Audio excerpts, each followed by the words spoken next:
Welcome back to the Collab. Welcome back to Scotty Browns, of course, the Bike Emporium.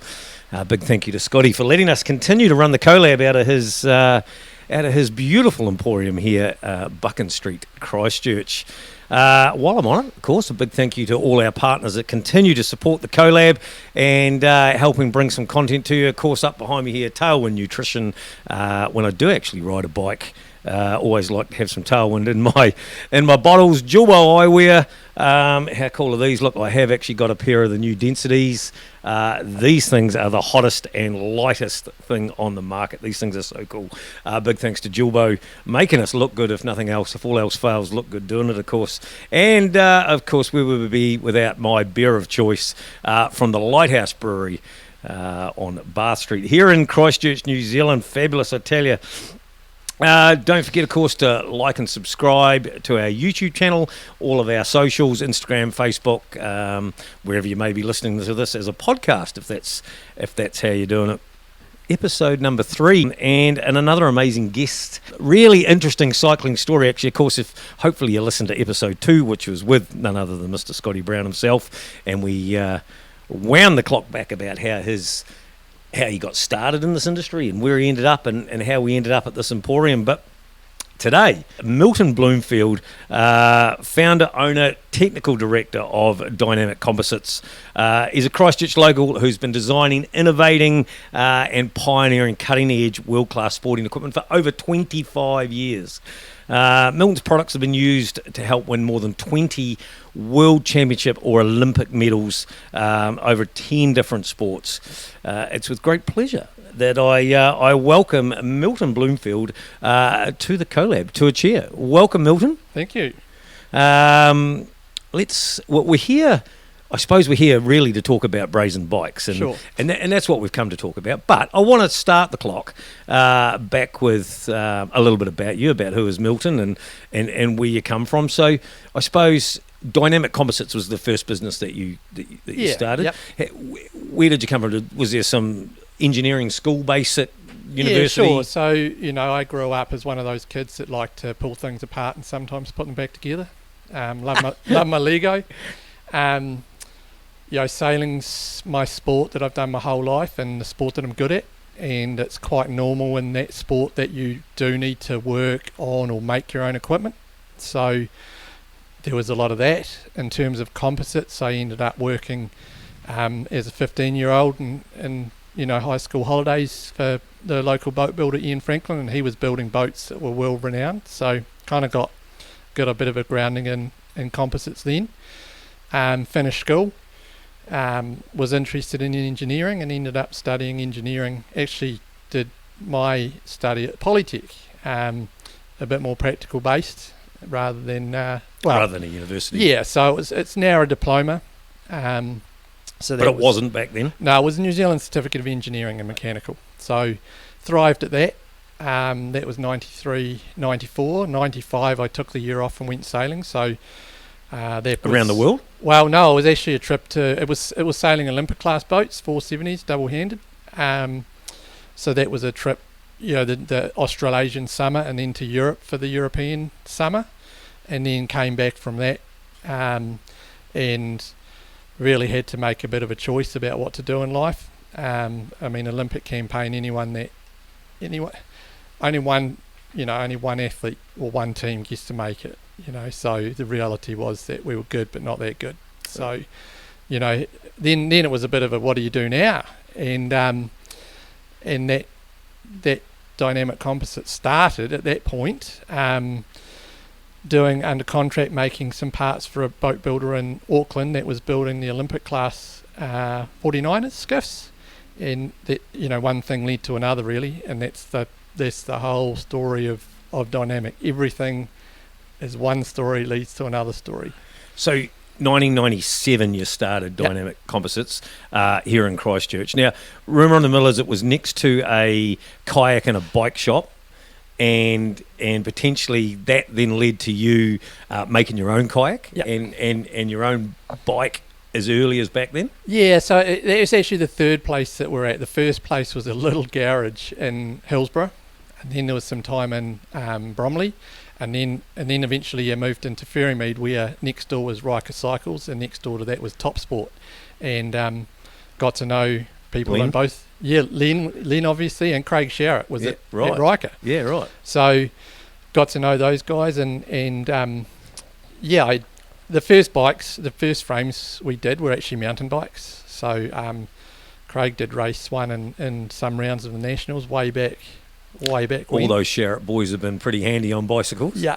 And then you know, borrowed a mould off Top Sport and built a kayak, and then kind of, I got to the point with the sailing, which we sort of missed, as I needed to decide what to do, whether I wanted to do it seriously. At that time would have meant moving to Auckland and committing to it, or do something else. And my parents have been self-employed their whole life, so it was kind of natural at 23 years old to start something. So that's what I did. So the kayak that you built, because you did actually do coast to coast yourself. Yes. Did you use that kayak in the coast down the Waimakariri River? Yep. So in the bike. So the first sort of cycling thing I did was actually Rainbow Rage. Oh, yeah. And I remember doing that.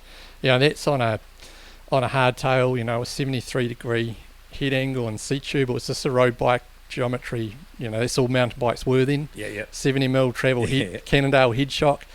But I think we're quite ahead of our time. It was an integrated seat post, an integrated headset, an integrated bottom bracket. Quite a cool bike, and I've still got them.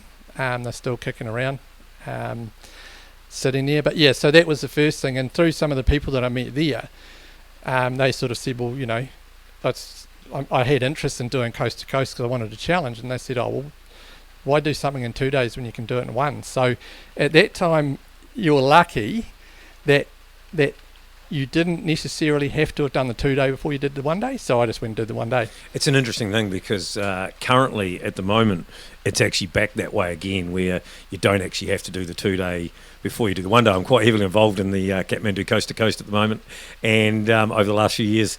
And there is a bit of talk though in the community that perhaps maybe you should be doing the 2 day again before you do the 1 day. But they've been quite keen to fill. They've had so many competitors that they're just filling every spot that there actually is. It was mentioned that you'd built some stuff for Steve Gurney. Tell me you didn't build his full shell. No, he'd gone past that stage by the time I got to know Steve, and we did. I was doing fit outs for his kayak. It was one race that he was out paddling the week before the race and broke his boat. So a new boat had to get built and put together over the week of the race, which I didn't build the boat. System was building them, but I did the fit out. And so a lot of the stuff that I did with Steve, you didn't ever see. Right. I think the last race he did, 2004, I think 3, I can't remember actually.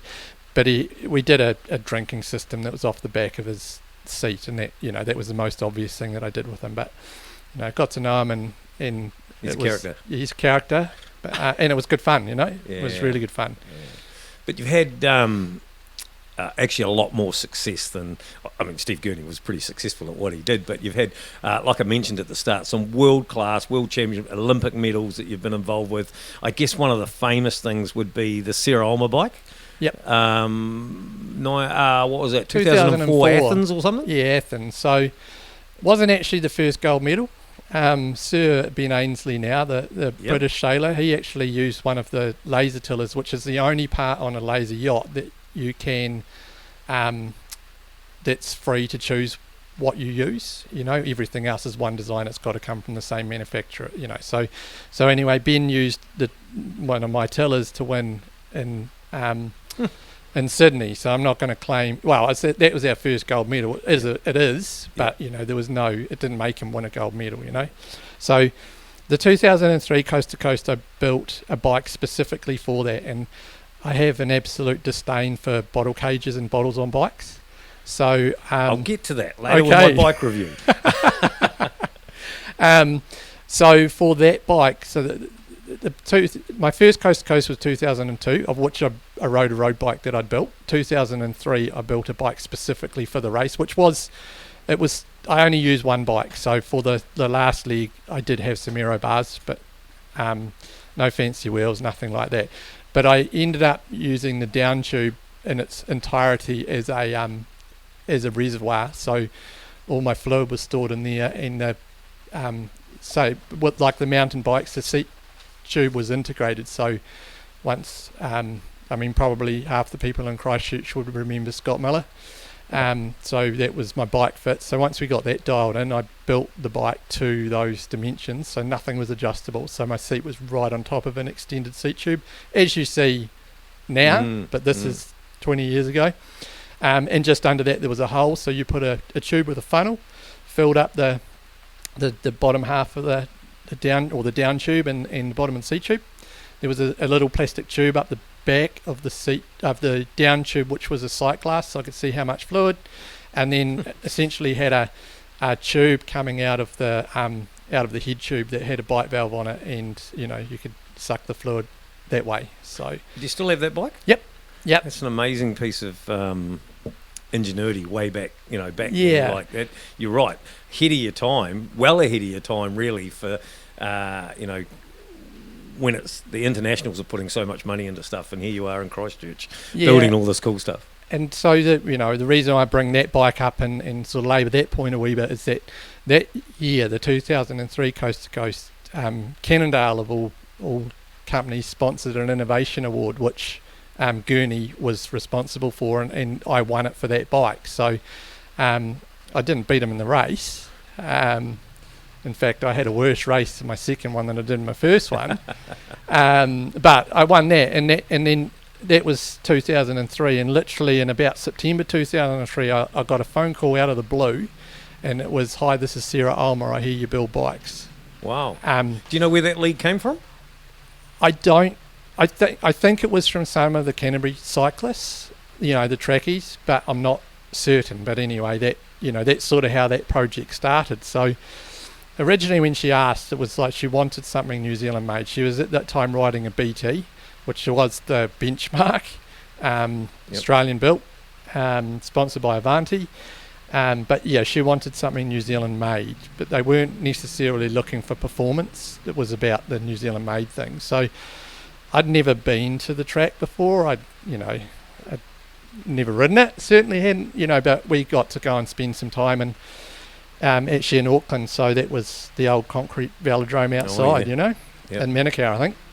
So went and watched her riding, and then kind of said, why is it like this? Why is it like that? Why is it like that? And then, it's really interesting that when you ask those questions, more often than not, the answer you always get is because it always has been. No one has the answer for why it was. So that kind of was the start of that bike was pretty innovative as well. And you can sort of, again, nearly 20 years later, you can see aspects of that bike in the current track bikes. So how many versions of that did you build for it before you got to that? Was it just the one? Yeah, there were 2 frames built. So that was the first paying customer for a bike. So there were 2 bikes built. One was built, which was used at the Worlds in Melbourne, and then the second one was used to take to Athens. So yeah, the 2, and I think she has one, and the other one was hanging up in Invercargill last I heard. Where's the one for Athens? She's got that? I think so, yeah. Yeah, right. Yeah. Right.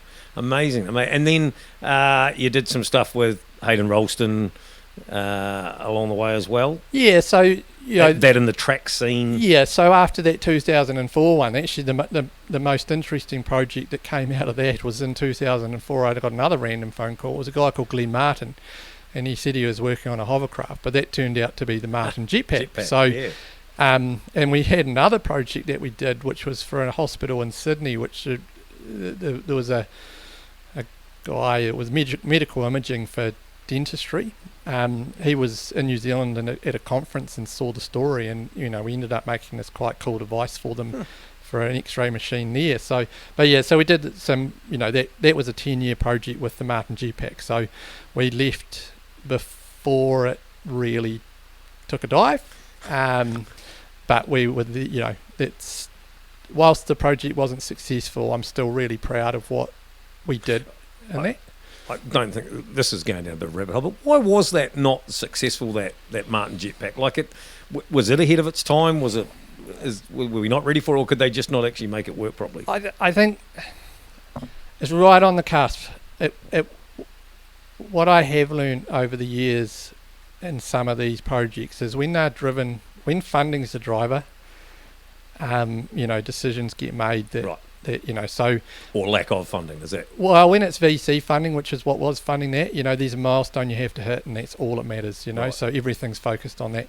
Now, it probably was pretty poor timing in the end as well, because it's right at the same time as drones as we know them now started to come into being. So what it was intended to do, you can do now with an electric drone.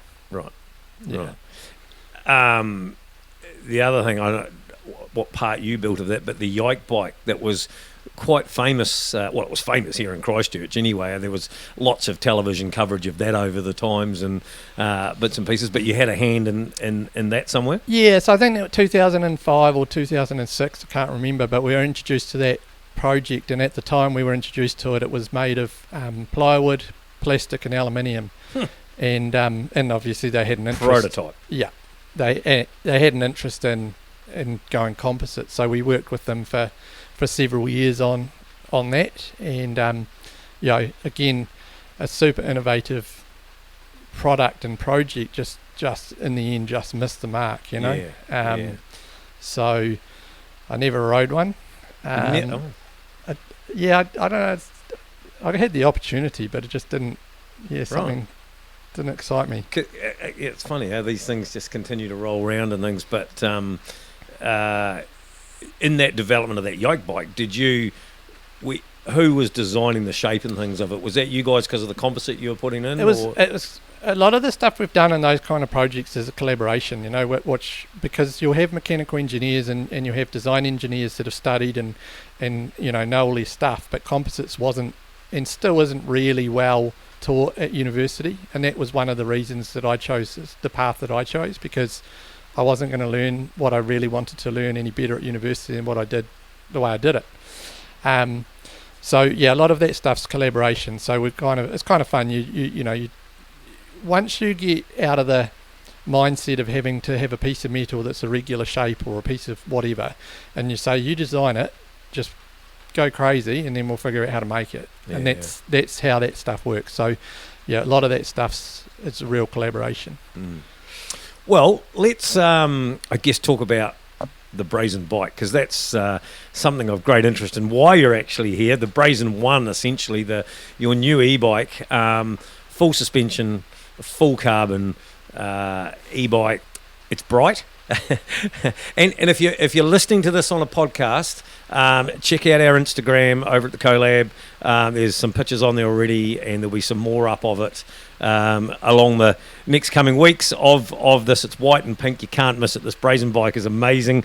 If you're watching this on our YouTube channel here, then you will see what we're talking about as we go along. But we'll go back a little bit there again. Just this isn't the first mountain bike that you've built. We covered that off. You built those early ones, but you've actually got 3 models in the making at the moment. You've got the e-bike, a park bike, and a trail bike. Yeah. So yes, that's the short answer. I mean, the Brazn One, which is the full fat e-bike, is to market. The story and the trail bike's coming. We've got a prototype that's been actually on the road, or I've been riding that now for 18 months, so that's for next summer. Just finalising, I guess, a build spec at the moment. And then the park bike's a little bit different. I'm not sure when we'll do. It's very specialised, so I guess we kind of stick to our knitting at the minute and try and get one thing going rather than trying to do 5. Okay, so why an e-bike, Milton? Because it sounds like an e-bike sounds like a super complex, expensive route to go down in the bike. Yeah. So why would you choose that? I guess I can't go into it publicly fully why we ended up with the e-bike, but when I started the project, it was in partnership with another company that's in the cycling industry, and it was their lead to go with an e-bike first. So it got to the point where it couldn't continue from their side, which is unfortunate. There was no animosity, nothing bad happened at all. It's just circumstances meant that they couldn't keep going, but it had already done the work, so we've carried on. So yeah, I mean, I always said I didn't want to ride an e-bike till I'm 50, and I'm not 50 yet, but I've got to say that I'm probably fitter now, having been riding one, and enjoy getting back onto a pedal bike way more than if I hadn't been riding, you know. So yeah, they do have their place. So what about like when you're building this e-bike, how do you actually, you know, we see all these major manufacturers and you go on their website and all the geometries there and things and whatnot, but where do you start when you go to build your own bike in model and shape? And we'll get to the high pivot thing shortly, but in the general geometry and things, like, did you ride other manufacturers' bikes or take any influence from anybody else, or is this an experience learnt to get the right geometry? Yeah, I'm proud to say that I did not look at one other e-bike, and that was purposeful. I wanted this to be my interpretation of an e-bike, and it was hard to figure out some of the details, but you know, geometries is pretty run-of-the-mill for a 150, 160 travel, you know, enduro-ish bike, so we're doing nothing any different to most others. So geometry is definitely influenced by what everyone else is doing, but in terms of the you know, the e-bike side note, didn't ride one. Yeah, so yeah, when you get to the high pivot, we can go back to how we ended up there, because that's quite an interesting story in itself. So okay, well, let's go there now. Okay, let's talk, because as you'll see, this bike is the high pivot, high idler pulley, looks bizarre, and quite, you know, there has been some already out in the market beforehand, but so tell us why that. Yeah, so I mean, as we've sort of talked about, you know, my cycling history has been mountain bike a little bit and multi-sport. Didn't ride a bike for a long time, had children, did the family thing, and then ended up 2017 going with family to Whistler. That was my first ever bike park experience, so I never ridden Cap before I went, never rode Cap before the fire. So I went there 2017. You don't know what you're missing out on. It was Cap was imagine. Awesome before the fire, you know. We're digressing here, but I'm sure you rode old Worsley's Forest there when before it was even Cap. So when it was old school, uncut tracks that, you know, some of them were pirate trails originally, and then they came along and decided to make it into what it is today. Those original times when the trees were up, and it'd be similar to Whistler. You know, the dirt was really good on that face originally, right. and it held, the trails held together, and they flowed, and they did all those things. That fire was an absolute travesty, and I don't think that face will ever bounce back ever again. No, probably not in our lifetime. Yeah. So 2017 was our first trip, and that was a couple of weeks, and that was, you know, that was an experience. No idea what we were up to. But did it, loved it. So, and loved the experience. It was a family holiday and with extended family, and so booked in and went back for 3 weeks in 2018. But 1 week into that trip, I crashed and broke my scapula.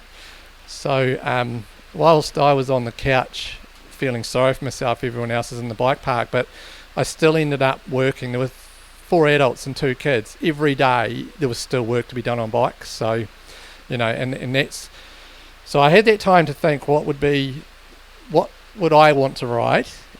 And with the experience of working on other bikes and the reliability, and crazy thing that Whistler's, you know, it's a resort, but getting spare parts was next to impossible, because the shops didn't, you know, I wanted to do work to service, but you had to book it in, and that was weeks. So, you know, and getting bearings, like service kits for linkage, which was really the main driver here, was really difficult. So that's kind of where the high pivot was a thing then. There was the downhill, there was a couple of downhill. Who was running that then? Norco and, well, actually Common Sail first, and then Norco were just coming out with theirs.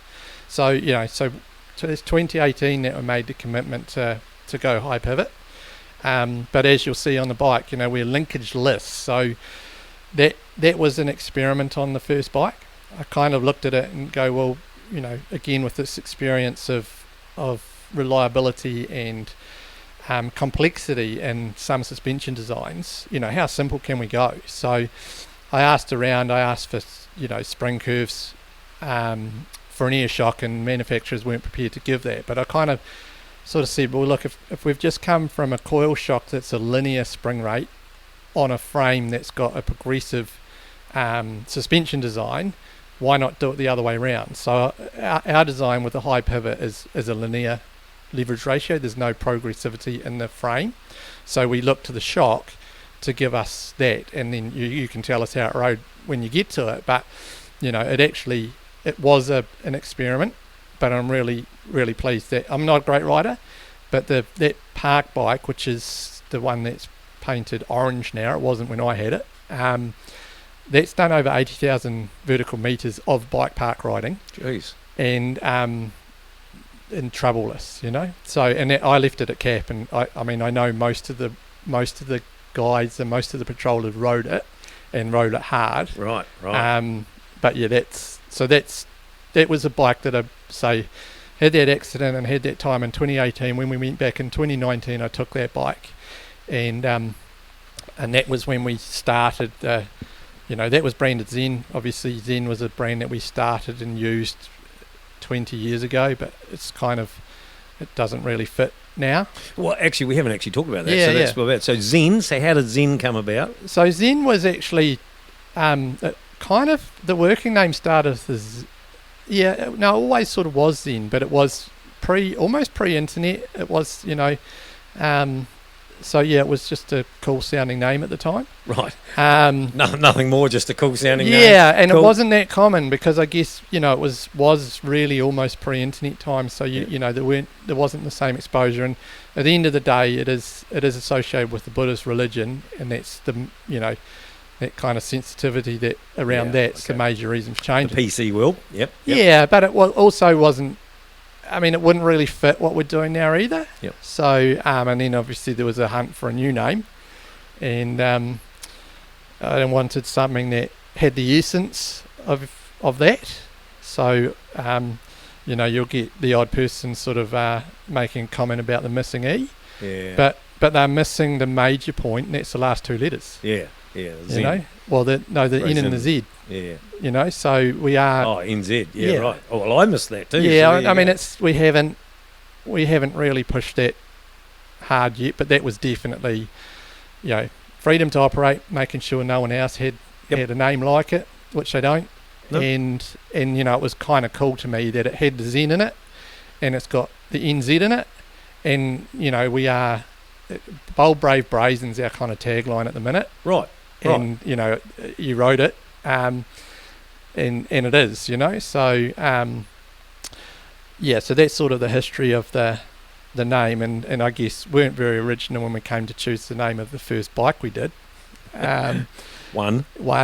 Because it's number one. It's the first one. It's the first one. Yeah. So actually there were other names, but swung around and eventually had to make a decision. Yeah. And I get that. And stuck with that, and I think it's quite fitting, for the first one. Don't ask me what the next one's called yet, because I don't know yet. So, well, we look forward to whatever the second one, whatever number 2 is. How many iterations of this one? So you come up with the high pivot idea, and then I guess all of that's got to fit in. Did you make like lots of rear triangles or rear ends? And no, all the bikes are designed in CAD, so we use a 3D CAD package called SolidWorks. Yep. And so that's really powerful, and there's a lot you can do in there. All the bikes previous to the Brazn One, I've had to reverse engineer, as in if I want to put in the details of drivetrain and everything like that, I've literally got to measure up the cassette, measure up the chain, measure up cranks. With Shimano being the supplier for a lot of our stuff, we get access to manufacturer only information, which is absolutely awesome. So the first Brazn One that was built was the version 7 CAD model. So there'd been 6 before that one. Yep. The The bike that you would buy today, we're calling 8.2. Right. So what in the CAD drawings? So you can make the CAD drawings and then replicate how it all works or something? Is that why you go from one to the next? Yeah. Because it wasn't doing, the pivot wasn't working or whatever? There's so much with CAD that you can do when it's on a screen that you can visualize, and at some point you need to build it and you need to test it and you need to feel it in your hands. If you're designing a building or a bridge, you don't have that luxury. But when it's a product like this, at some point you can design forever, and I am a perfectionist, so I got to 7 and that was like, actually we've got to build something. So we built that one, and a lot of that was to really, as said before, I never looked at how anyone else was doing the e-bikes, so battery integration, battery hatches, all of that stuff. I just didn't want to, I suppose I've had experiences where other people have copied work that I did and don't enjoy that. Yep. So, values are pretty important to me. So, it was important to me to not do that, and that was to say our interpretation. So the first one that was built was actually it was a prototype, still writing it, but that was to figure out how the battery really went in, and because there was little details that were just really hard to, on a screen, you can't get context sometimes. So that was done, and then there was some changes made straight away, and then a version 8 was built. The bike you rode still has the same front triangle. That's the version 8, but we did discover that we needed to change some things for compatibility with drivetrain, so we had to lengthen the chainstays a little bit. So this was getting real deep into technical stuff. So that was probably one of my things about the setting geometry and things, I suppose, as well as one of the key things. Like you said, there's some standards in head angles and all those sort of things, but getting that wheelbase set, because it's a 29er. Let's talk about that as well. It's set up on 29-inch wheels. They roll beautifully, but getting that wheelbase to the right thing as well, is that, because that makes quite the difference in the turn and the descent and the up. How do we come to that measurement? I mean, we were forced to go slightly long. E-bikes, it's hard to get an e-bike as short in the chainstay length as you can a pedal bike. It's not you can't do it, it's harder, because the motor takes up so much space behind the bottom bracket. And the bottom bracket there, yep. So tyre clearance becomes an issue. So that was definitely, the first one was shorter, but then we discovered actually we were too short for Shimano's spec, and I imagine SRAM as well, for the chainstay length. So shifting, and this was getting really deep into details to making sure that warranty and all of that stuff was going to be covered, and it's pretty involved once you get into it.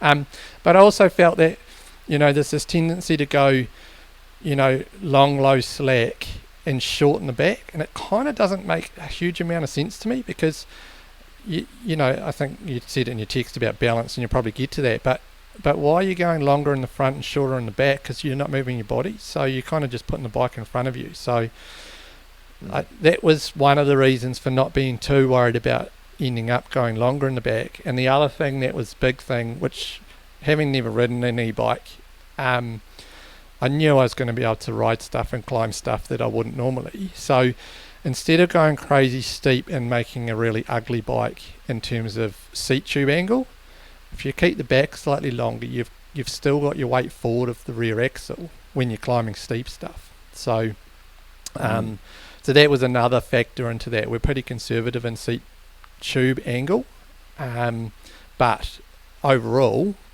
I'm happy. I'm not a great rider, but the feedback I've had from people that are way better riders than me has been good. And I mean, it's apples and oranges, eh? We're never going to please everyone if it comes to geometry, but it is what it is. Some of us really aren't skilled enough to probably notice the difference in a whole lot of things anyway. So what about carbon?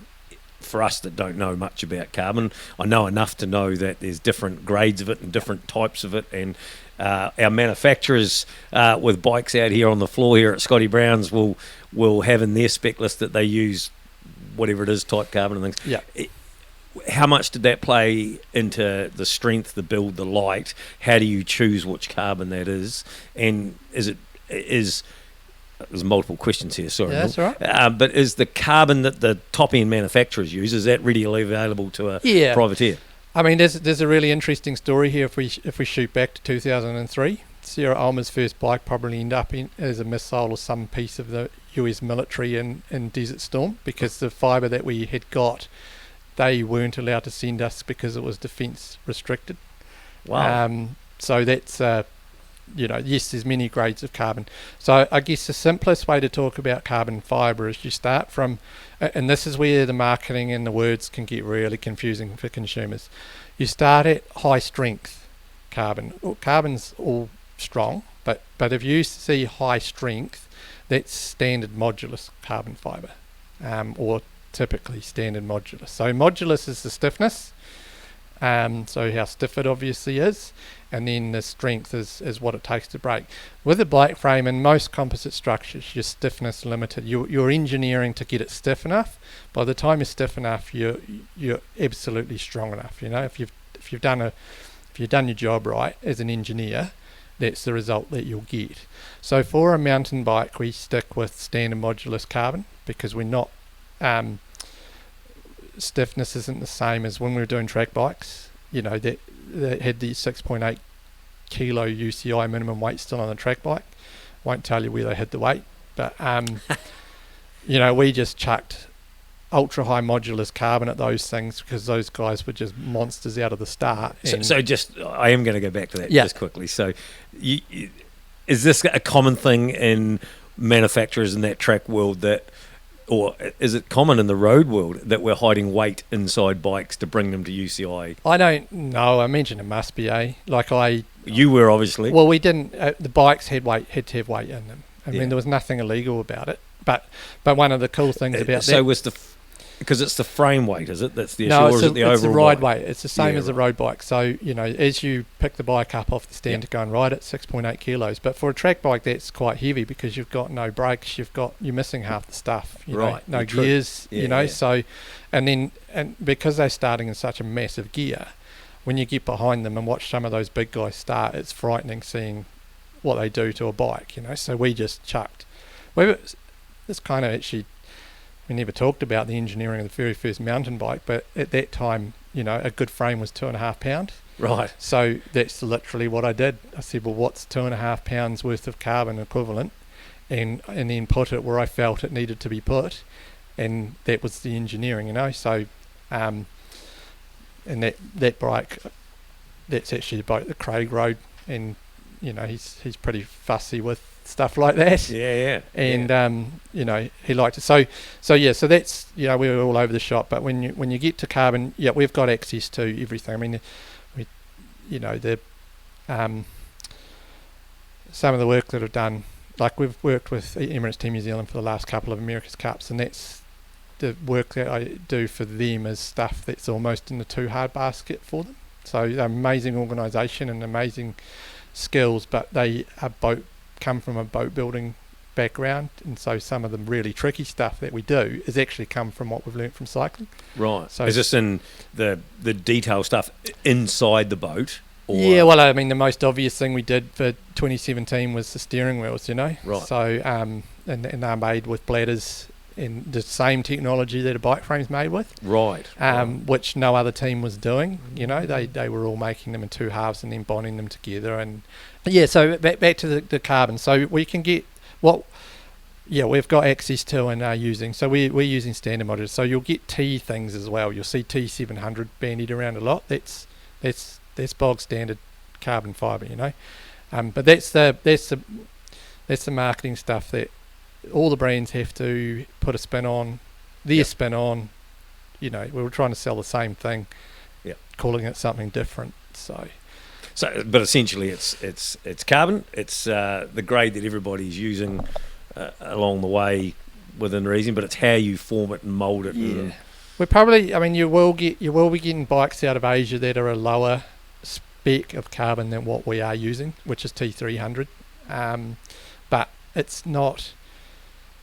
in my opinion anyway, for something like a mountain bike, it's certainly an e-bike, when you're not focused on weight to start with, you know, yeah, we don't have to try and optimize to the nth degree. And, you know, optimization's a whole different discussion. Because you were so early in the carbon world and you've been working in it for a long, long time, did you ever, there was a lot of, just interested in your thoughts, there was a lot of talk when carbon mountain bikes first come along. You know, we did the road bike early days and then carbon mountain bikes come along. They said, nah, this won't work, they'll break, they'll crack. Were you sitting back just laughing at that? Or I was ignorant, you know, that's the thing. Because I came to cycling as, you know, through multi-sport and yeah, you know, it was, again, the same thing. I've always said that, you know, ignorance is bliss in a lot of ways. If you don't know anything, you don't know what you don't know, but then you're really practical and pragmatic about what you learn and what you observe. And just because everyone else is doing it that way doesn't mean that that's the only way to do it. So real fresh perspective. What I would say about the early days of all of that carbon stuff is at least you could repair it. You know, right. Thin-walled aluminium frames. You put it was a mountain bike. You put a stone chip in it or a dent in it, and it was buggered. Yeah. So you know, whereas that was a misconception at the time. You can't repair carbon fibre. That's not true. You know. Yeah. Well, you've been known to say keeping things simple is difficult, making something complex is easy. Is it easy to get carried away and over-engineer something? And when you're down this rabbit hole of... Yeah, I think you got to, you know, one of the things about design to me that's important is that everything's a compromise. You know, if we sort of use cycling as the analogy and we use mountain bikes, why aren't we all riding downhill bikes, or why aren't we all riding cross-country bikes? Because we're not doing, you know, we're not specifically doing those disciplines. So, you know, there is no one size fits all. So all of a sudden you can get complex really quick, but I like to think about the best design as the simplest design with the fewest compromises. You know, I can't say that there's no compromise, because there has to be, but that's where that kind of comment comes from. And with that, it's hard to do, because you really have to, I guess, focus on what's important and what's not. Is that frustrating? I enjoy it. To think, though, that you really want to do this, but I've actually got to compromise and do this, but could I do that? I don't think of it as compromise. I guess that's the best way to explain it to you, but it's not what I kind of consider it. I mean, that's trying to put a whole lot of work into something that people can't. That's why there's so many iterations. But it is, you know, it is starting off simplest. It's a simple end of the spectrum, and make it as complex as you need it to be, versus let's start with a 10-link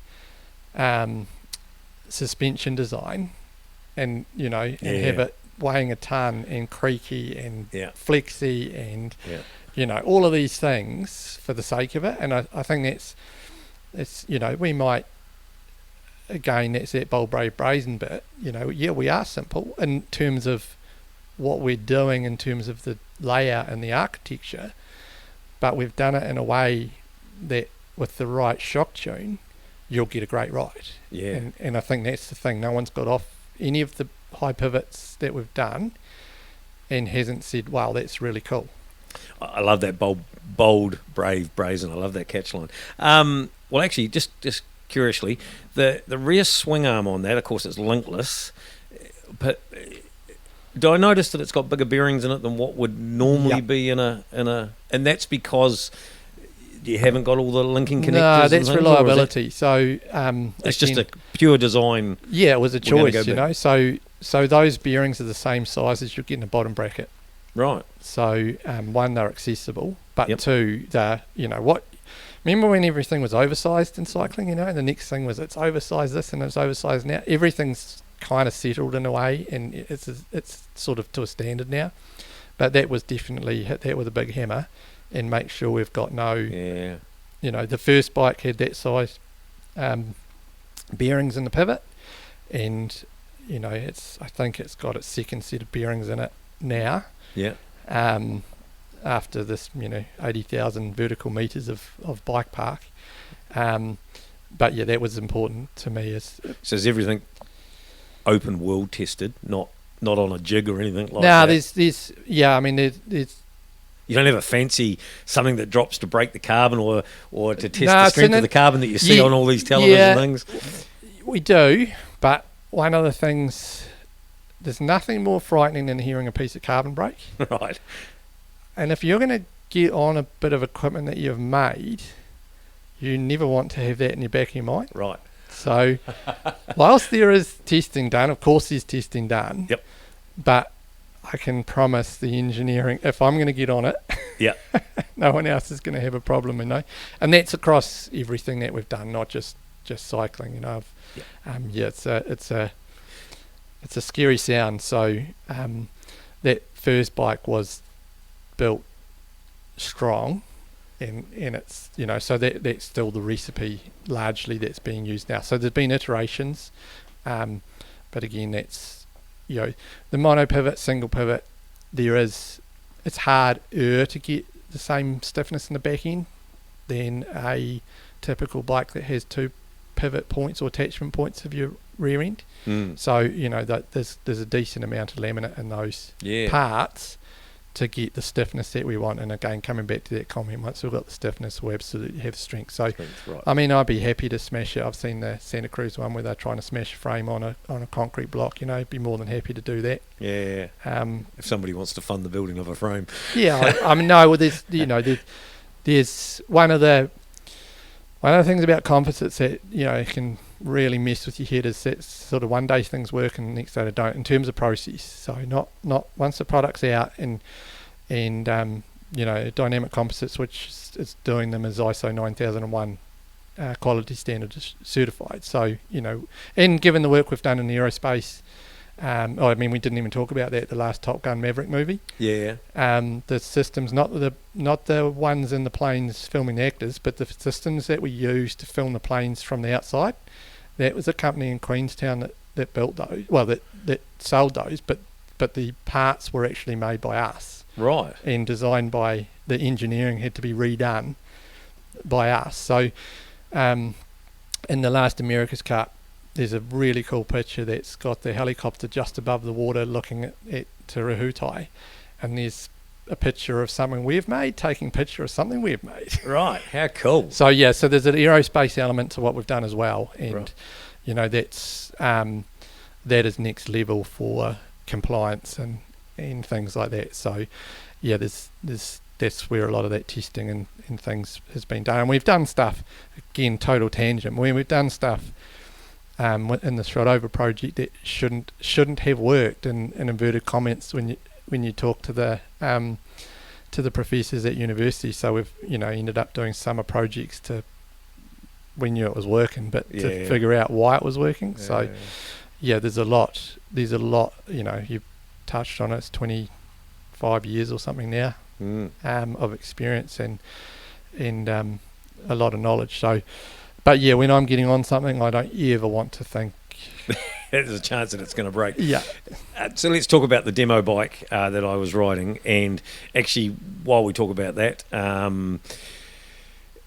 there is one here at Scotty Browns at the Emporium. There's a nice white and pink bike that I was riding. And if you do want to come and try one of these Brazn One e-bikes, please reach out to Scotty or Aiden and or Milton and come and take it for a ride and try and see how good this thing really is. There's nothing better than first-hand experience, and we're so lucky to have that availability of a bike here able to be used. But the components that are in it. So we start with a frame. You've designed and built the frame. I guess with an e-bike and you're building a frame for a motor, you need to decide the components beforehand, because I assume Shimano to Bosch to whoever else are good different. They're not all interchangeable into a frame, right? You're committed to one of those brands, you know, and so obviously we've gone Shimano. I like the EP8. We actually got EP801 now, so which is the latest. There's a generation 2 of the EP8. So we've got that now, and we're one of the first brands to have it, certainly in New Zealand. But I quite like it. I mean, you said in your message that you had to pedal home. The that Shimano motor pedals better, as in when the battery's off and you're doing all the work, it pedals better than some of the others. I think, I don't know everything about it, but it disengages. I think there's a clutch in there, so you don't have to, you're not trying to generate power back to your battery. Correct. There seems to be no drag and things. I'll come Less to that drag. So we've got the rest of the Shimano build kit, the drivetrain, and Shimano brakes, which I absolutely love. Shimano brakes, always have. Gone with the Devo suspension, front and rear suspension. Now that's an interesting choice. Yeah, I mean, some of it was when we started and committed to the project was actually mid pandemic, you know. So it's been in the works for a while now, and you know, here we are as a startup new brand wanting, you know, product. Some of it was what we could get, and so we weren't able to access. The project wouldn't work if we were buying through wholesale prices in New Zealand, you know. So get that. So we've ended up, you know, fortunate to have OEM relationships with the brands that we're using. Yep. So whilst you don't see DBO heaps, one of the things that I really drew me to that is getting back to a Whistler experience. You know, Vorsprung, that does a lot of Fox stuff, was just down the road, but my brother-in-law blew a shock, and we got a DBO shock from California quicker than what they could get the spare parts out of Vancouver, you know. And I still remember Tony on the phone talking to the guy at DBO, and it turned up the next day or the day after that. So when we were sort of, we weren't getting traction for finding that, I just picked up the phone and rang California and talked to DBO, and that's how that came about. Can you, is the, you know, we talk about the motor fitting that frame only, can you swap that rear shock out? Yep. Okay, Yeah, it's just a standard 205 by 60, you know. So, but one of the things that we do offer is you buy one of these bikes, and DBO New Zealand will custom tune the shock and fork for your ride style and your body weight.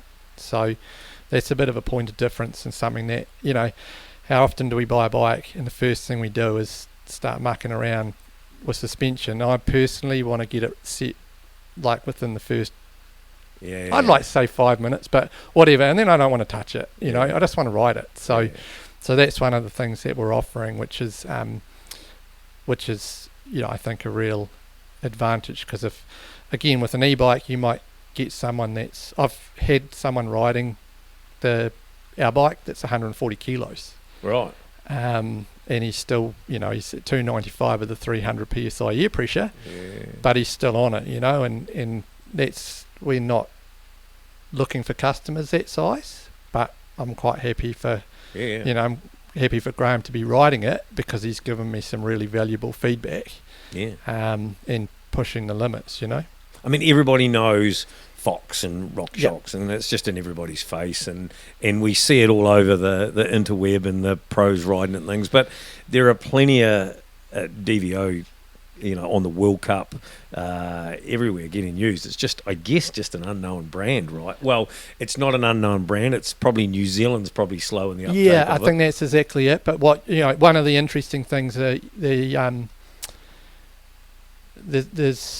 we're just in the process of replacing it at the moment, but there's a frame that we did that Shimano had for a tech demonstrator, and they dropped it to one of the dealers in Auckland, who their mountain bike expert took it for a ride, came back, said, wow, that fork's amazing.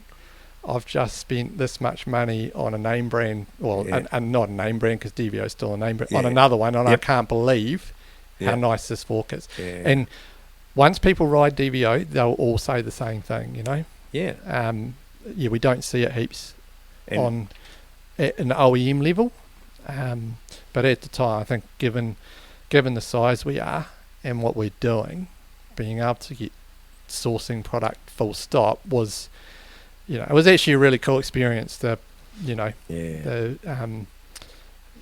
reaching out and so this bike's finished with E13 wheels and bar and all that sort of stuff along the way, and some Maxxis tyres to boot on it. So E13 and DVO, do they go together? Is that They're not the same outfit, but that was the same thing. We actually, we were looking. We didn't have a source of wheels. The first choice wasn't available until 2024. Got to kind of remember that when we started ordering this, all our stuff was ordered in 2021.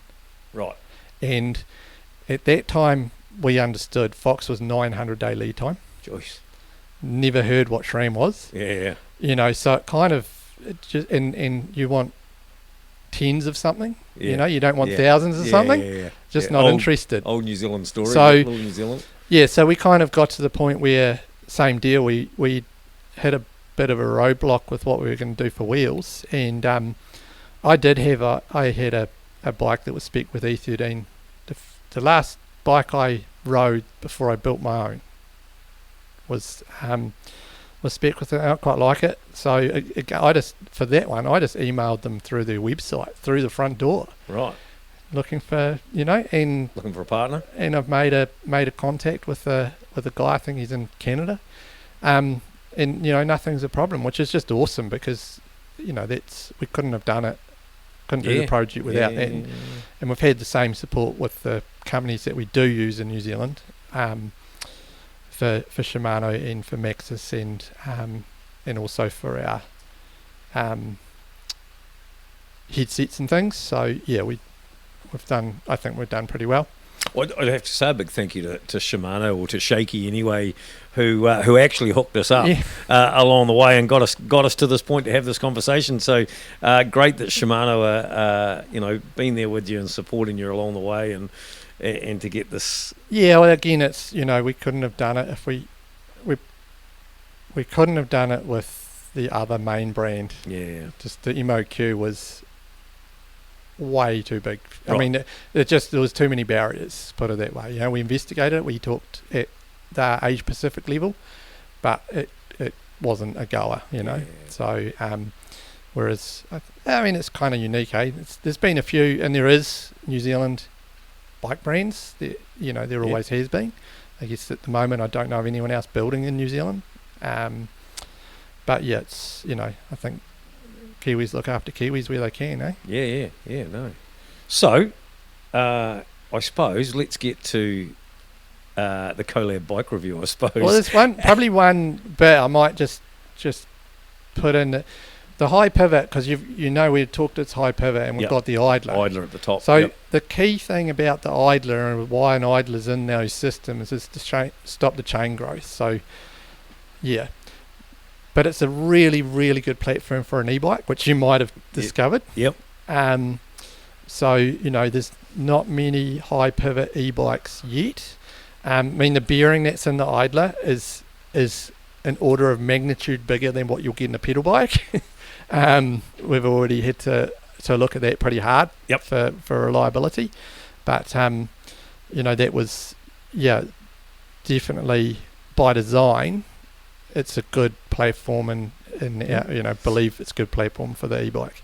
Well, I've got the high pivot thing in here, and the idler is one of my things on this ride. So we'll come around that block in a minute. But I've got to caveat this to start with that this is a bit of a biased review, because I actually haven't ridden any other e-mountain bikes apart from up a street and back. Sandra, she's got a Specialized Creo that we turned in from road spec to gravel spec. So we have got an e-bike in the Collab garage, and that's been a fantastic bike. And that's allowed us to do allowed Sandra, but us together to do all sorts of things who are having that bike. So that's our sort of. In fact, actually, my parents have got early Trek hardtail mountain bikes, to be fair, but things have actually even come a long way since they got them from here at Scotty some years ago. So I suppose it's a little bit biased because I haven't really got too much to compare it against. But I took this bike, came on Saturday and got the bike, took it home, and thought, right, well, this will be easy. And actually, big ups to Sean here at Scotty Browns. He did a quick spanner check over it and set up the suspension just super quickly. We just took my weight and just did some really quick fine, and I was like, well, it won't worry me because I don't know anything about the suspension or anything anyway, so, and I'm only just going to go for a little, so don't get too stressed about it. So that was a good way we went. So I headed for Christchurch here, local trails, I live just in Summerfield, so round to Rapaki, and rode to Rapaki with no power on. And like you said, this motor really pedals really well, or the bike pedals really well without the motor on. And it was a headwind, northeast headwind, and big wide handlebars and all those sort of things. We're still doing 26, 27k an hour, pedaling into the headwind with no motor on. Well, this thing rolls pretty good, doesn't it? To be fair. And I arrived at Rapaki and started to go up the road in Rapaki and left the motor off, thinking, it's well geared, all those sort of things. And it actually pedals up here not too bad. And then I thought, Angus, what are you doing? What a dick! You've got an e-bike. Turn the damn thing on, would you? So I turned it on. But I guess the first initial for me was I wanted to understand what the bike was like without the motor, and is it is it 23 kilos or something? Is that what it is? It's 22 and a bit. I mean, but when we talk about that's as you rode it, it's got sealant in it. It's got big burly tyres. It's everything. We're not mucking around looking for grams here and grams there. Yep. Yep.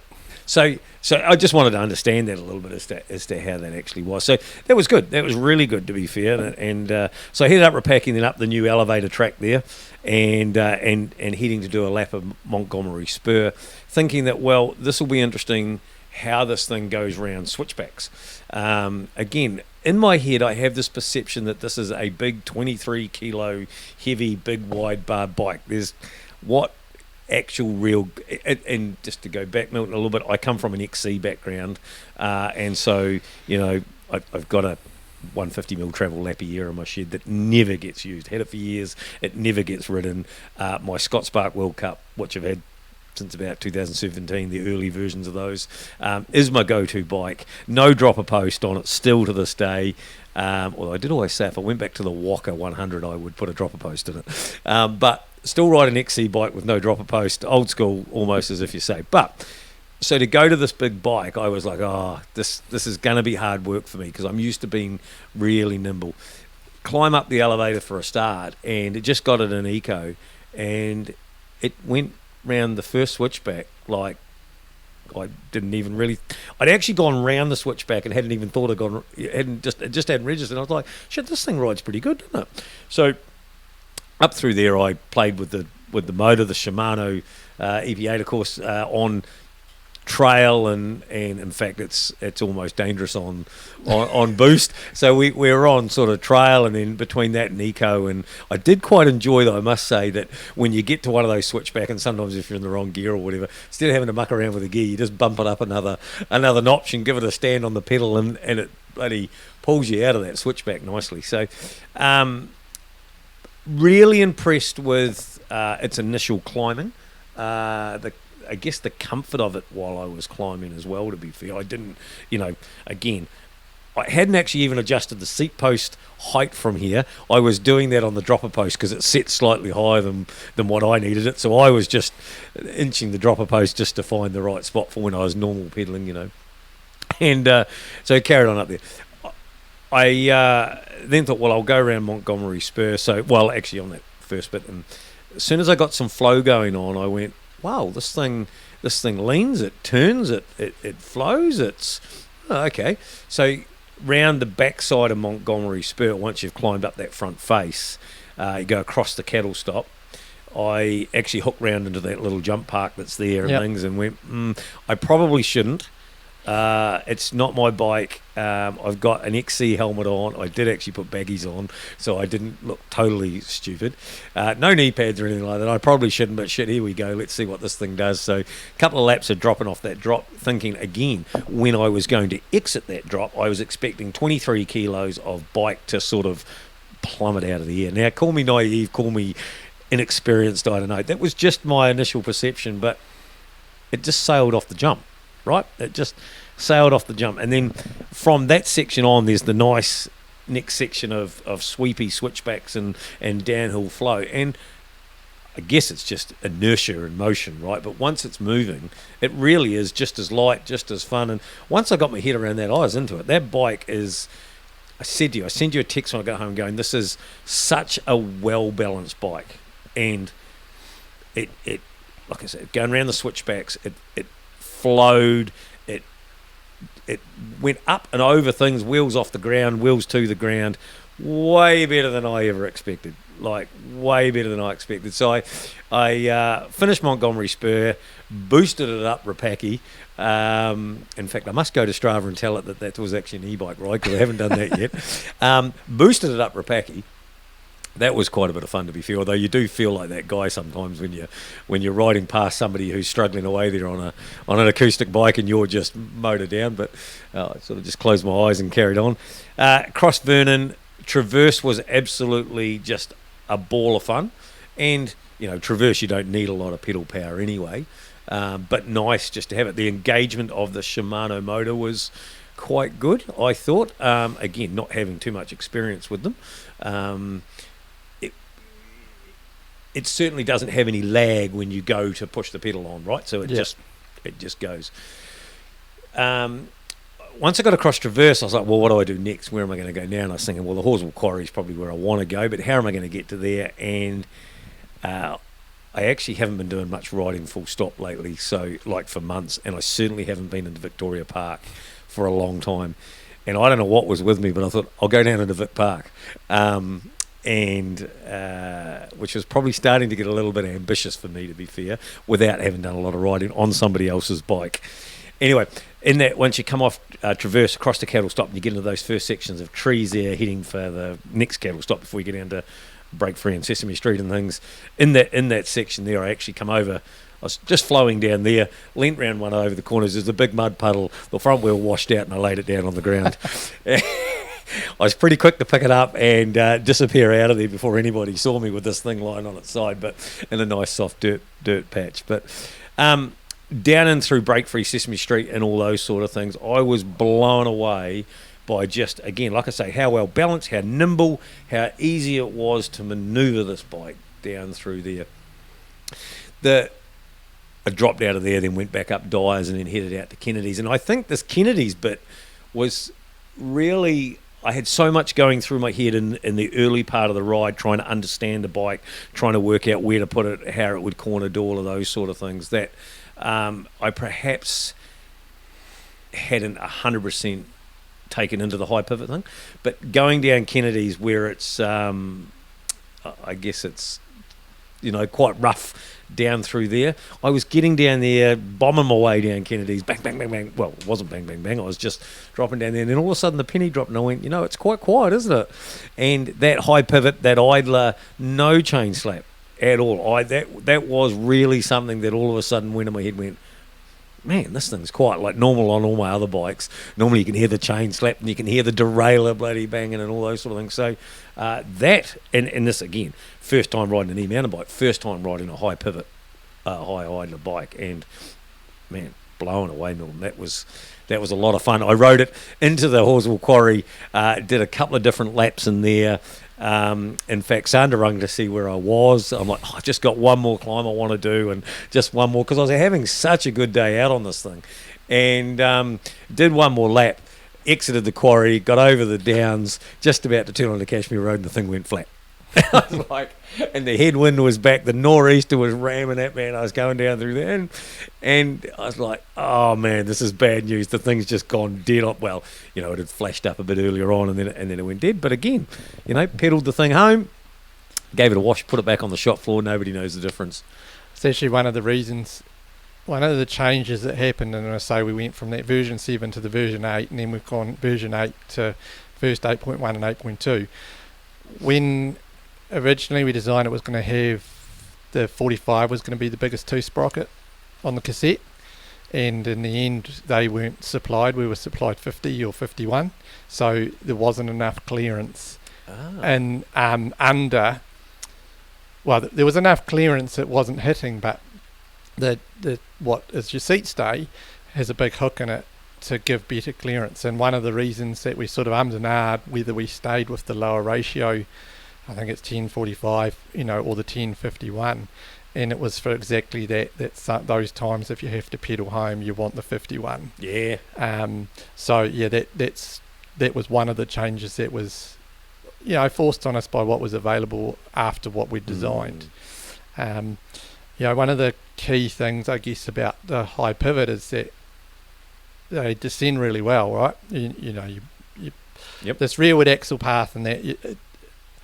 I'm a little bit reserved on, I guess, how much difference one kind of suspension makes over another. I mean, I probably couldn't tell the difference, to be honest, if I rode different bikes. But one of the things that you might not have noticed with it on that climbing is because of the idler pretty much isolates the chain tension out of your suspension. It's as supple going up a hill it is going down. So for me, my first e-bike ride when I built the first bike, which was sort of July last year, I think, I didn't want to ride Rapaki because I knew I'd never ride Rapaki again if I did. So I rode Bridle Path. Right. And I could have never ridden Bridle Path before. And part of that is I wanted to see, what was the traction like, on those rock slabs and stuff, from the shingle up onto that, and it just powered up there. So that was really cool. I since have ridden Rapaki, but for me, I'll do the elevator, Montgomery Spur, and then the single track next to Rapaki, which I was going to take it up there. I still haven't cleared it, if I'm honest. There's still one bit where I haven't got, but yeah, that's And actually, the ratio thing, backwards. I don't know enough about the Shimano motor. Maybe I should have done a bit more research, but you can fill me in here. And it felt to me like it was like that. Sandra's bike with the Specialized, and it's got the Specialized motor in it, I think, or whatever's in that. It needs to work on a high cadence, right? So it needs that high cadence to actually get the best out of the motor and to get it work. So I assume the Shimano is the same sort of system. But that bigger ratio certainly helps that on those steep bits where your cadence drops down too low and the motor can't actually handle it. Having that bigger ratio, that 51 on the back, makes the world of difference to make that easily, and that,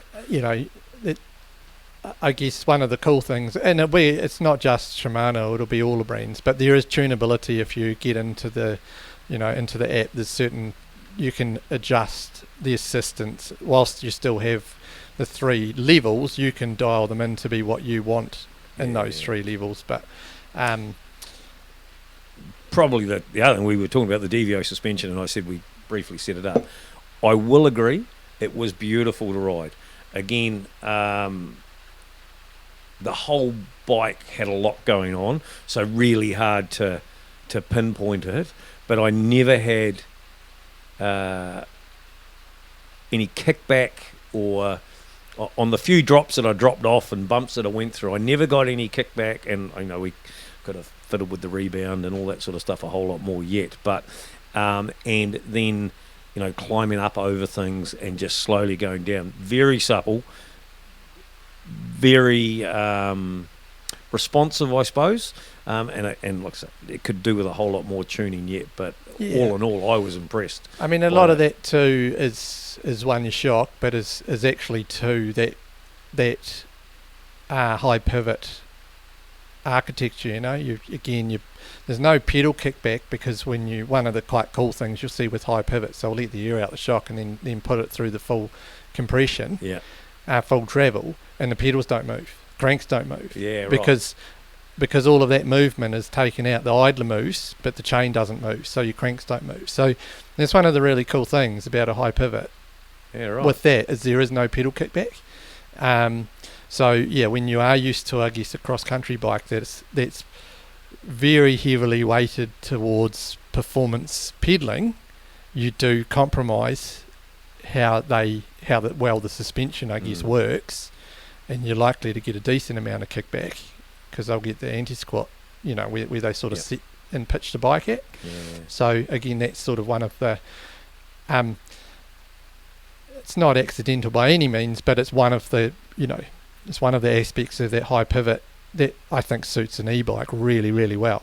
I read something, because of course we've got to be getting better at our marketing and the talking and talking about it. And I did find an article that talked about the losses of the idler was less than 1% measured by, this article was referring to Trek, Cannondale and one other brand, and they'd measured it, and there was 1% loss in power or whatever the losses. And it's the same, we've got one extra bearing in that system. When's the last time you chose a rear wheel over how many bearings it's got in it? Yeah. So it's the same. It's not, and the engineers will go, yeah, that's not quite right. It's not quite right, but it's the same kind of mentality. Yeah. We put an extra bearing in, and bearings have very small losses. So that's the compromise there. But the benefits far outweigh for me the compromise, because when you do those technical climbs and you just have traction, someone else that's when we see a magazine soon, and it'll have a write up in it about the pedal bike that's coming. And one of the things in that was, he was doing stuff he knew he wouldn't get up on his own bike. Yeah, right. So, but was able to do it because it was the high pivot. So I did, on my ride, it was 45 kilometres or something, but 980 vertical metres of climbing. And I did, like I said, I boosted up Rapaki and actually boosted up Dyers too, because I ran into a mate who was on his gravel bike, or a cross bike actually, so I was roaring up there, but so using a bit of power up there. But I thought in all that, and it was a couple of hours or 2 and a bit something hours or something, and a really good ride out of that Shimano package. One thing I've got to say, I know we're talking about the bike, not the Shimano thing, but for the e-bike haters out there, I was toast by the time I got home. And okay, I'd had to pedal at home in the nor'easter, and I'd started, but I knew I had done a ride on that thing. Those that say that you've got an e-bike and you don't do any work, you're pedaling, you're putting just as much effort in this bike, but just going faster, right? Yeah, well, you go faster or further. Yeah. I'm the same. I'll come home. Yeah, so I was of the same attitude, I guess, that e-bikes were cheating. But I look at it now and go, no, it's not cheating. One, I'm riding things I wouldn't have ridden otherwise. And two, you get home, you actually, I've got half an hour, I'm going to go and do a lap, and you get it done. Whereas, you might not get it done or be motivated to get it done on a pedal bike. Yeah. But I've gone the other way. I've loved getting on the e-bike and it's actually got me fitter, and now I quite enjoy getting on a pedal bike because I've got a bit of fitness back. Yeah. Whereas I probably wouldn't have persevered and got it just pedaling. Now there's no bottle cage. No, we talked about this earlier. No bottle cage. So why no bottle cage? There is bottle cage is an option. Right. Yep. So there will be bottle cage is an option. I guess the kind of riding that I would do, bigger travel bike, comes back to that conversation about the difference, between a cross-country bike and a downhill bike. We're kind of getting closer to the... Now, I know you say that it's a bigger travel bike, and maybe this is where you would ride a bigger travel bike, and it's, you don't need a water bottle or whatever. But riding this bike, it's not... It's a ride everywhere bike. Yeah, totally. I totally was like, man, this is a ride everywhere bike, not just a big park bike or whatever. Yeah, I mean that's I think that comes down. If you were pedaling a enduro bike, you might not have enjoyed pedaling it as much, because it would have had quite different dynamics to it. And that's again one of the benefits, I think, of the high pivot and that. But no, if you want bottle cages, they're absolutely an option. I mean, that's one of the things that we're doing is there's a level of customization to the bike if for someone that buys it, So, but in terms of a show bike, we haven't bothered with. I ride with a hip pack. That's what I ride with. So what about the future of bikes? You're obviously got to keep your eye over things that are going on in the world. Where are the future of bikes at the moment, do you think? Yeah, my experience, I guess, over all of this time, it's really interesting. So, and this is actually a Gurney thing. This Gurney told me this, but the double triangle bike is patented as a safety bike in 1892 or something like that. And then I guess at the moment the UCI regulations are pretty tight on what you can do. So in terms of massive innovation and change, we went 27, I know all over, but we went 26-inch wheels, 27 to 29, or 27.5 to 29. Are we going to see bigger? A mullet's going to become a thing, but I suppose right now I'm not really looking too far in front of where we are, and getting this going and getting the next one going. Some of the big choices at the moment is, still, if I went riding tomorrow, it'd be, if I didn't take an e-bike tomorrow, which I wouldn't, I'd be just as likely to take a hardtail as I would a full sus, because I started on a hardtail. So it's the place, for, and I mean the hardtail I've got, I built, and it's a 150 fork on it and 27.5 plus tyres, so didn't really take off, but they're quite a cool. Still think they kind of suit that bike because they've got the rolling diameter of a 29er, but bigger volume tyres, so they've got a bit more give to them. So it takes a bit of the harshness out. But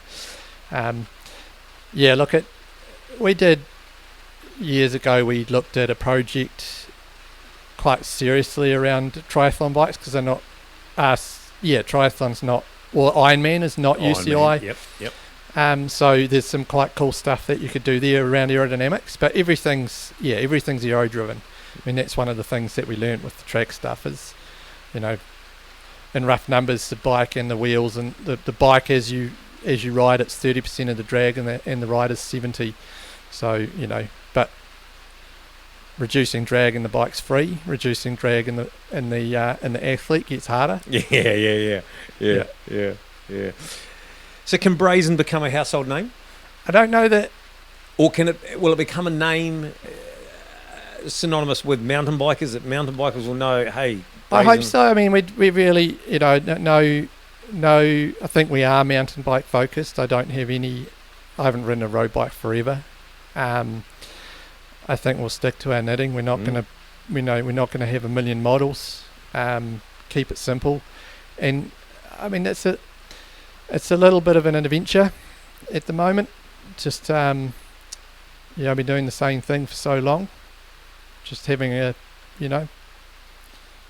go at something different, not just in terms of building a brand and where that goes. And so, right now it is just me, but it's not necessarily going to stay that way. In terms of an ownership structure and all of that, so all kind of. Yeah. So what else are you working on in your secret workshop there? I saw actually there's a really good article on Pink Bike that they did, so that was pretty cool to get them to come and do something there. But there were some handlebars that looked like were in a prototype type sort of thing. That we were doing that before. I mean, lockdown and COVID's changed the landscape massively for small business in New Zealand, and of which we're one. So, we did a bunch of work, and I've got some pretty funky wrists, and I couldn't really understand why all the bars were going so much sweep and rise. So we were mucking around with some pretty flat bars, and then those ones in that picture, they'd all been tested to the ISO standard for handlebars. Oh, yep. Which and then we chop them up to see, obviously when something carbon breaks, you can see the outside, but there's some value for us to know what happened inside, and that's why we chop them. So I don't think, where that was headed was fully integrated bar and stem, which was for us ourselves, so it'll fit me because this is what I want. Yep. And I guess when it might be a bit like the builder's house now. It's half finished. Yeah, it might be a while before I get to build myself my next, bike solely for me of what I want. But so that was some work that's been done in the past, and we're still kind of doing some interesting, a wee bit of stuff in cycling for other people. Clearly a lot of confidential stuff going on there. Yeah, it's Dynamic, I guess, has been a predominantly over its history has been a project-based business. So we're doing projects and development work for other people, and I've always confidentiality is really, really important, but you've got to tell someone something. As soon as you tell them nothing, they ask more questions. So, so the Brazn One is available now. Yes. And like I said earlier, don't be afraid to come to Scotty Browns if you're in Christchurch. Come and check it out. Come and have a look at it. If you're serious, you can organise to go for a little ride on the thing. I really encourage, if you're in the market for an e-bike, to give this a whirl or have a look at it. I know, let's just say, if I could, I would. And probably in one day future there will definitely be an e-mountain bike in my garage. Like you, I'll still continue to ride a pedal powered one for now, but I can definitely see that there's some absolute everybody pegged e-bikes for a long time for the elderly, to get the people out there and do all those sort of things, but it's way more than that nowadays. It's way more better, and it's fabulous to have such an amazing thing going on here in Christchurch, only like a couple of blocks around the corner here from Scotty Brown's shop as it is, that these bikes are getting made. It doesn't have to be the major manufacturers, right? No, I mean we some of the reason that we can do it here, I guess, is because we have had to be pretty resourceful over the years as Kiwis and come up with some innovation in terms of the not the process. Our manufacturing has to be really efficient, and we just have to be clever. I've seen numbers thrown around for how much time a frame, how many man hours go into a frame that's built in Asia, and we're well under that, but we just wouldn't be competitive if we were, because of building something in New Zealand. So. Well, look, Milton, thank you so much for coming in and sitting down here in the Collab and telling us all about Brazn One and actually Dynamic Composites history. You're an absolutely fascinating man who's done some really cool stuff that predominantly has probably gone under the radar along the way. Like you say, you've built some stuff that's never been seen, you wouldn't know about. Who knew you were a part of the Maverick Top Gun movie? That's pretty cool. But all the best for getting more of these bikes out there, getting people on them, and really becoming a brand that we all come to know and love, and see them when we're cruising out around the Port Hills. It's going to be a success. It's an awesome story. It's an awesome product. Well done, Milton, and thank you for coming in. Yeah, thanks very much for the opportunity, and I guess thanks for anyone that's listened and listened this far, maybe. Yeah. Well, that's always a trick. I don't know. We always used to throw a little something in the background here to see whether anybody actually does listen to the end of these things. But thank you very much. Once again, thank you all. Like Milton said, thank you for watching, listening, however you've done this. Please give us a like, subscribe to our YouTube channel, to all of our socials for the Collab. Don't forget, look up Brazn, BRAZN .bikes on the internet. There'll be lots of links and things in here. Big thanks to, of course, Tailwind Nutrition up the back here, who keep me rolling around when I'm on a bike on a mission. Lighthouse beer, that's for after the ride. The Jilbo sunglasses, well, they can be during the ride or after the ride, or just to try and go to sleep with, I suppose. Until the next one, never stop living, never stop loving. She's a bloody big collab out there. See you all next time. Thanks very much.